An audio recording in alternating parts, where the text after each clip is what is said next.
नमस्कार। हमारे चैनल में आपका स्वागत है। मैं हूं रामचंद्र मौर्य। साथियों, आज 9 मार्च, आज के दिन मायावती इंडिया गठबंधन में आने वाली थी। आज के दिन एक बहुत बड़ा धमाका होने वाला था और इंडिया गठबंधन मजबूत होने वाला था।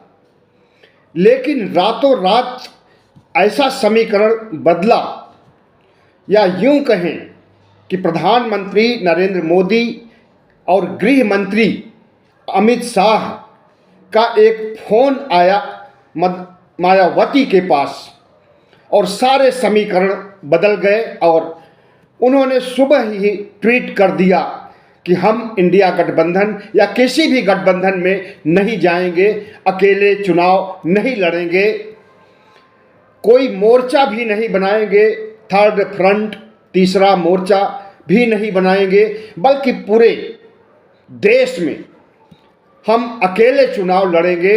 बहुजन समाज के लोग हमेशा साथ देते आए हैं और आगे भी साथ देंगे। आज बहुत सी अटकलें लगाई जा रही हैं कि मायावती ने यू टर्न रातों रात कैसे ले लिया। सीटें भी सुनिश्चित हो गई थी कि किन किन सीटों पर इंडिया गठबंधन में मायावती चुनाव लड़ेगी। 25 सीटें तय हुई थी और इनमें 8 सीटों पर बात चल रही थी जो कि मुस्लिम बाहुल्य सीटें थी। अखिलेश यादव से मायावती से बात चल रही थी 8 सीटों पर नहीं और 25 सीटों पर समझौता हो गया था। लेकिन करंट लगा, अमित शाह को उन भनक लगी कि मायावती 9 मार्च को शामिल हो रही हैं इंडिया गठबंधन में, और उन्होंने रातों रात खेला बिगाड़ दिया। लेकिन आपको पता ही है कि कोई भी राजनेता अपने पत्ते सार्वजनिक नहीं करता है। कथनी और करनी में सभी राजनेताओं में अंतर होता है। कथनी जो होती है, जो सामने बोला जाता है, ट्वीट किया जाता है या भाषण दिया जाता है, वह पूरा सच नहीं होता, वह अर्ध सच होता है। तो क्या माना जाए कि मायावती का ये अर्ध सच है उनका ट्वीट? बिल्कुल। और वे सही समय के इंतजार में हैं। पता नहीं कैसे उन्हें समझ लिया गया था कि वो 9 मार्च को इंडिया गठबंधन में शामिल हो जाएंगी सकुशल। हमें नहीं विश्वास था और हमें जो लगता था वही हुआ। अमित शाह, नरेंद्र मोदी कतई नहीं चाहते कि इंडिया गठबंधन मजबूत हो, बल्कि उसे ख़त्म करने, उसे तोड़ने, उसे जर्जर बनाने की पूरी कोशिश कर चुके हैं और कर रहे हैं। और मायावती को इंडिया गठबंधन से दूर रखना उनकी सबसे बड़ी मजबूरी है, क्योंकि अगर इंडिया गठबंधन से मायावती जुड़ जाएंगी और उत्तर प्रदेश ही नहीं, मध्य प्रदेश, छत्तीसगढ़, उत्तराखंड, तमाम राज्य ऐसे हैं जहां पर मायावती का बहुजन समाज में कुछ न कुछ जनाधार है और वहां पर भारी चपत लगेगी भारतीय जनता पार्टी को। इसलिए न तो नरेंद्र मोदी मायावती को अपने एनडीए गठबंधन में शामिल करना चाहते हैं और न इंडिया गठबंधन में शामिल होने देना चाहते हैं। लेकिन मायावती को भी पता है, अगर वह किसी गठबंधन से नहीं जुड़ती हैं तो उनका जो हश्र 2022 के विधानसभा चुनाव उत्तर प्रदेश में हुआ था, उससे बुरा हश्र हो जाएगा 2024 के लोकसभा चुनाव में। और मायावती यह भी जानती हैं कि जब तक चुनाव आचार संहिता नहीं लागू होती है, तब तक ये बंदर घुड़की सीबीआई, ईडी, आईटी की दिखा करके उनसे अपनी बात मनवाते रहेंगे मोदी और शाह। लेकिन जिस दिन चुनाव आयोग लोकसभा चुनाव की आचार संहिता लागू कर देगा, तिथियों की घोषणा कर देगा, उस दिन से इनका सीबीआई, ईडी, आईटी का आतंक भी खत्म हो जाएगा और मायावती एक बहुत बड़ा धमाका करेंगे और इंडिया गठबंधन में शामिल हो जाएंगी, मोदी और शाह की बंदर घुड़कियों के बावजूद। क्योंकि मायावती को पता है कि इंडिया गठबंधन उन्हें जो सम्मान दे रहा है, उन्हें जितनी सीटें दे रहा है और उन्हें जिस तरह से प्रधानमंत्री बनाने के लिए प्रधानमंत्री पद का चेहरा बनाना चाहता है और जीतने के बाद प्रधानमंत्री बनाने की बातें कही जा रही हैं, इससे मायावती अगर इंडिया गठबंधन में आती हैं तो न सिर्फ प्रधानमंत्री बनेंगी बल्कि डॉक्टर भीमराव अंबेडकर और कांशीराम के सपनों को भी साकार करेंगी। और इस सपने को वो बहुत समय से देख रही हैं। 2019 के चुनाव में भी जब अखिलेश यादव से गठबंधन किया था तो उन्होंने कहा था कि किसी दलित महिला को प्रधानमंत्री बनाया जाना चाहिए। 2019 का चुनाव जीतने के बाद उन्हें पता था कि भारतीय जनता पार्टी इतना शक्तिशाली पार्टी है कि उसके सामने मायावती कुछ भी नहीं है, फिर भी उन्होंने अपने मन की बात रख दी थी। लेकिन आज मायावती मन की बात रख नहीं रही हैं, बल्कि मन की बात मन ही में दबाए हुए हैं, भूली नहीं है। और जब समय आएगा तो धमाका होगा आचार संहिता लागू होने के बाद, और मायावती के मन की बात, इंडिया की मन की बात से पूरा देश रूबरू हो जाएगा। हमें कतई नहीं विश्वास है कि मायावती ने अपने से ट्वीट किया है। यह ट्वीट दबाव डाल करके कराया गया है अमित शाह के द्वारा, नरेंद्र मोदी के द्वारा। और इस ट्वीट से इस देश के बुद्धिजीवी वर्ग, इस देश के बहुजन समाज के लोग, खास करके दलित समाज के लोग जितना आक्रोशित हैं, जितना निराश, हताश, परेशान लग रहे हैं आज, उसे भी मायावती अच्छी तरह से समझ रही हैं। और अगर मायावती इंडिया गठबंधन में आचार संहिता के बाद भी नहीं जाएगी, उसे पूरी संभावना है, तो अपने पैरों पर कुल्हाड़ी मारेगी, बीएसपी के वजूद पर प्रश्न चिन्ह लग जाएगा। और हो सकता है कि मायावती का जो 12% वोट बैंक बचा हुआ है वह भी धराशायी हो जाए और 4-5% पर आ जाए, क्योंकि दलित समाज के लोग भी उन्हें माफ नहीं करेंगे अगर वह इंडिया गठबंधन में नहीं जाएंगी। तो आज दलित समाज चाहता है, दलित समाज ही नहीं, पूरा बहुजन समाज, 85% बहुजन समाज चाहता है कि इस देश का प्रधानमंत्री ओबीसी, एससी, एसटी हो।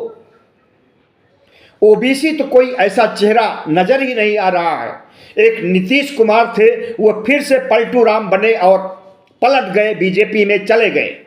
और अब कोई दावेदार ओबीसी का रह ही नहीं गया है कि वह इंडिया गठबंधन में दावेदारी पेश कर सके, इंडिया गठबंधन का चेहरा बने। अखिलेश यादव हैं, नहीं करेंगे दावेदारी, क्योंकि उन्हें पता है कि उत्तर प्रदेश की 80 सीटें हैं, जिसमें 63 सीटों पर लड़ रहे हैं, और उस 63 में भी कई दूसरे दलों को जो उनके साथ हैं उन्हें भी देना है। अगर मायावती आ जाएंगी तब ये 63 का आंकड़ा घट करके 20-24 तक आ जाएगा और मायावती को भी सीटें देनी पड़ेंगी। इसलिए अखिलेश यादव भी ओबीसी का होने के बावजूद सपना नहीं देख सकते हैं कि उन्हें प्रधानमंत्री बनाया जा सकता है इंडिया के द्वारा। अगर मायावती नहीं जाएगी इंडिया गठबंधन में, तब भी इंडिया गठबंधन एक का चेहरा एक दलित ही होगा, एक बुद्धिस्ट ही होगा, एक अंबेडकरवादी ही होगा, और वह शख्स हैं कांग्रेस प्रमुख मल्लिकार्जुन खड़गे। हमें लगता है कि कुछ ही दिनों में, एक हफ्ते के अंदर आचार संहिता लागू हो जाएगी। 15 जनवरी को कांशीराम का जन्मदिन है। अगर 15 जनवरी के पहले आचार संहिता लागू हो जाएगी तो 15 जनवरी के दिन ही मायावती इंडिया गठबंधन में आ जाएंगी और उन्हें उसी दिन प्रधानमंत्री पद का चेहरा घोषित कर दिया जाएगा। सोनिया गांधी, प्रियंका गांधी और राहुल गांधी से, मल्लिकार्जुन खड़गे से मायावती की बात पहले ही हो चुकी है, डील पक्की है। सिर्फ बंदर घुड़की के आधार पर ट्वीट किया है आज का, और यह बंदर घुड़की आचार संहिता के बाद काम नहीं आएगी। तो जो लोग निराश हैं उन्हें निराश नहीं होना चाहिए, समय का इंतजार करना चाहिए। सही वक्त आने पर चोट करेंगी, गरम तावे पर चोट करेंगी मायावती, क्योंकि मायावती के जीने मरने का प्रश्न है। अगर मायावती इंडिया गठबंधन में नहीं जाएंगी तो यह उनके जिंदगी का आखिरी चुनाव साबित हो सकता है, और यहां तक कि बहुजन समाज के वजूद को बचा पाने में भी सक्षम नहीं हो पाएंगी। आधे से ज्यादा वजूद खत्म हो ही चुका है। कहां 33% वोट प्रतिशत था 2007 में मायावती का, और अपने बूते सरकार बनाती हैं, 5 साल चलाती हैं। उसके बाद 2022 में 33% से वह वोट बैंक घट करके 22% पर, 23% पर आ गया। 10% सीधे जंप किया नीचे की ओर। और 2022 में चुनाव परिणाम घोषित होने के बाद उनका 10% वोट बैंक और घट गया और अब 12% पर है। मायावती अगर अपने पैरों पर कुल्हाड़ी मारेगी तो यह 12% घट करके 4-5% पर आ जाएगा। जाटव वोट जो लगभग 10% है, 11% माना जा सकता है, उसमें भी कमी हो जाएगी। आधे से ज्यादा वोट जाटवों के भी वोट मल्लिकार्जुन खड़गे और कांग्रेस की ओर शिफ्ट कर जाएंगे, क्योंकि मल्लिकार्जुन खड़गे प्रधानमंत्री बनने वाले हैं। तो मायावती इस चुनावी गणित को अच्छी तरह से समझ रहे हैं, और मायावती की जिज्ञासा आज से नहीं, वैसे हर नेताओं में जिज्ञासा होती है शीर्ष पदों पर बैठने की, लेकिन प्रधानमंत्री पद तो बहुत बड़ी चीज है। और एक समय था जब अटल बिहारी वाजपेयी ने पेशकश किया था कांशीराम से कि हम आपको राष्ट्रपति बनाना चाहते हैं, तो कांशीराम ने इनकार कर दिया था। सबसे बड़े संवैधानिक पद को लेने के लिए, राष्ट्रपति बनने के लिए उन्होंने कहा था, अगर बनाना चाहते हो तो हमें प्रधानमंत्री बनाइए, हम राष्ट्रपति नहीं बनेंगे। मायावती का भी विचार कांशीराम से ही मिलता जुलता है और उन्हीं की शिष्या हैं। राष्ट्रपति बनना इन्हें कबूल नहीं होगा, प्रधानमंत्री, सिर्फ प्रधानमंत्री बनना ही कबूल होगा। और यह सपना उनका भारतीय जनता पार्टी साकार नहीं कर सकती है।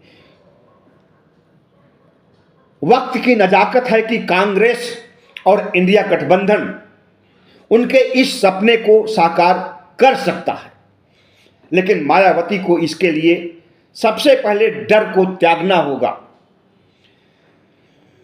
और बहुजन समाज की अगर हितैषी बनती हैं तो बहुजन समाज के हितों को ध्यान में रखते हुए उन्हें इंडिया गठबंधन में आना होगा। पिछले 10 सालों में बहुजनों के साथ कितना अत्याचार हुआ, कितना जुल्म हुआ, आपने अच्छी तरह से देखा, पढ़ा और सुना है। प्रधानमंत्री नरेंद्र मोदी जब दलितों पर हमला हुआ था तो उन्होंने कहा कि हमारे दलित भाइयों को गोली मत मारिए, हमें गोली मार दीजिए, लेकिन इसका कोई असर नहीं हुआ। और आज 2014 से लेकर के आज तक दलितों पर अत्याचार, उत्पीड़न रुका नहीं। SC ST कानून तक निष्प्रभावी हो गया है।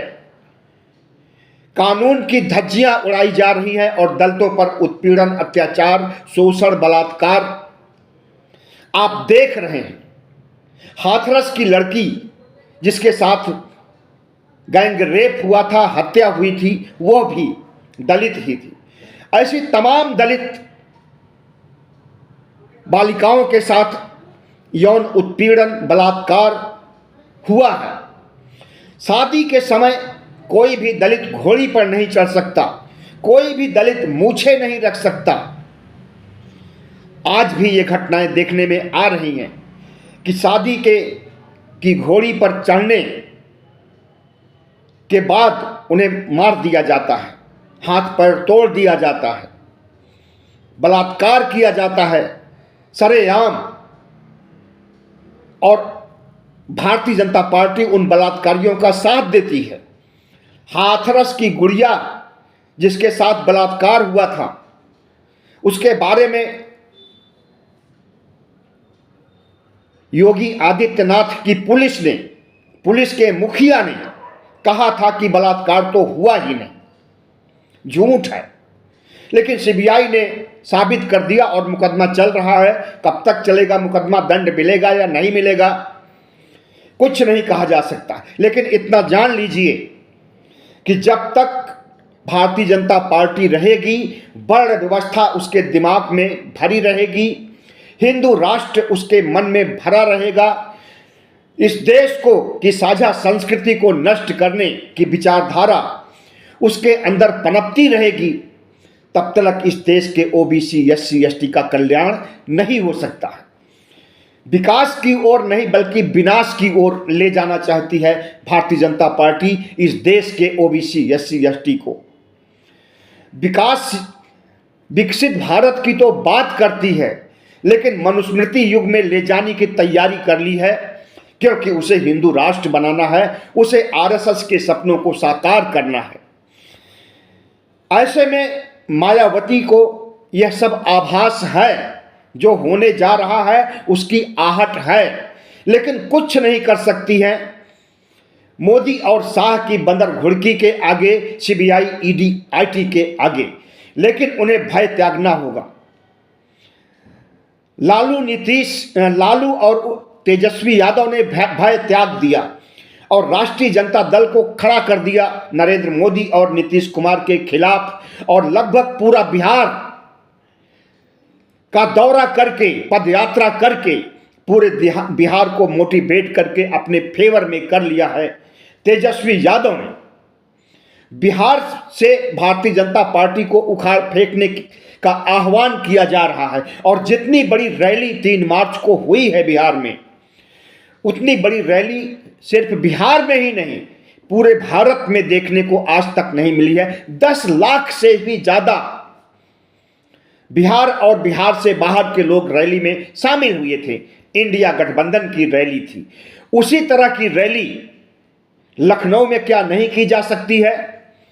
मायावती सारे भय त्याग करके आचार संहिता लागू होने के बाद अगर शामिल हो जाती हैं इंडिया में, तो उसी तरह की रैली लखनऊ में आयोजित होनी चाहिए। लखनऊ ही नहीं, सभी बड़े राज्यों में आयोजित होनी चाहिए, जहां जहां भारतीय जनता पार्टी स्वीप कर रखी है, 100% सीटें अपने झोली में डाल रखी है। राजस्थान हो, छत्तीसगढ़ हो, मध्य प्रदेश हो, गुजरात हो, उत्तराखंड हो, हर जगह पर इस तरह की रैलियां आयोजित करने और वहां की जनता को जगाने का काम किया जाना चाहिए। मायावती को सोचना चाहिए कि जिस बहुजन समाज के लिए जिंदगी भर लड़ाई उन्होंने लड़ा है, आज वही बहुजन समाज फिर से हजारों साल की गुलामी की ओर धकेला जा रहा है, और अभी उसकी प्रताड़ना, उसका उत्पीड़न बंद नहीं हुआ है। यहां तक कि संविधान को भी खत्म करने की बात चल रही है। प्रधानमंत्री का कार्यालय से अगर संविधान को खत्म करने की बात लिखी जा रही है अखबार में, और उसका खंडन नहीं किया जा रहा है, और प्रधानमंत्री का सलाहकार अगर कह रहा है कि संविधान बेमतलब हो गया है, संविधान आउट ऑफ डेट हो गया है, इसे बदला जाना चाहिए, बदला जाएगा, तो इसका मतलब है कि संविधान खतरे में है। संविधान की प्रतियां कौन जला रहा है? बीजेपी और भगवा गैंग के लोग ही तो जला रहे हैं। जंतर मंतर पर कितनी बार संविधान जलाया गया, लेकिन जलाने वालों को दंड मिला? नहीं मिला। हिंदू राष्ट्र के लिए कितनी कस्में खाई जा रही हैं भगवा गैंग के द्वारा, किसी को सजा मिली? नहीं मिली। क्योंकि जो नरेंद्र मोदी के मन में है, जो मोहन भागवत के मन में है, उस बात को अगर कोई बोल देगा, संविधान खत्म करने की बात कोई बोल देगा, तो कैसे उसे दंडित किया जा सकता है? संविधान को जलाने की बात संविधान को खत्म करना ही है। अगर संविधान को किसी ने जला दिया तो उसे कैसे दंडित किया जा सकता है? आज यह देश दो ध्रुवों में बटा हुआ है। एक दलित आंदोलन, अंबेडकरवादी आंदोलन है, जिसे पूरा ओबीसी समाज लेकर के आगे बढ़ रहा है, और दूसरा मनुवादी आंदोलन है, आरएसएस का आंदोलन है कि उसे हिंदू राष्ट्र बनाना है, मनुवाद का विकास करना है और इस देश के 85% लोगों को गुलाम बना करके उन्हें शूद्र बनाना है, उन्हें फिर से नीच बनाना है, उन्हें फिर से म्लेच्छ बनाना है और उनके आगे हाड़ी पीछे झाड़ू बांधना है। यह सोच है भारतीय जनता पार्टी और आरएसएस की। अब देखिए, इन दो धाराओं की लड़ाई में मायावती किस धारा में शामिल होती हैं। मायावती जिस धारा से निकली हुई हैं, अंबेडकरवाद से निकली हुई हैं, कांशीराम की शिष्या हैं, जाहिर है कि वह तमाम संकटों के बावजूद मनुवादी विचारधारा के खिलाफ ही जाएंगी और अंबेडकरवाद की लड़ाई को आगे बढ़ाएंगी और मनुवाद को परास्त करेंगी। आरएसएस और नरेंद्र मोदी के हिंदू राष्ट्र के सपने को ध्वस्त करेंगी। अगर ऐसा नहीं करेंगी तो मायावती को इतिहास नहीं माफ करेगा, बहुजन समाज भी नहीं माफ करेगा। अंत में सिर्फ 3 सवाल। मायावती अंबेडकर के संविधान को बचाने की बातें बहुत बार कह चुकी हैं और अक्सर कहती रहती हैं, तो क्या उन्हें संविधान का संकट नहीं दिखाई दे रहा है?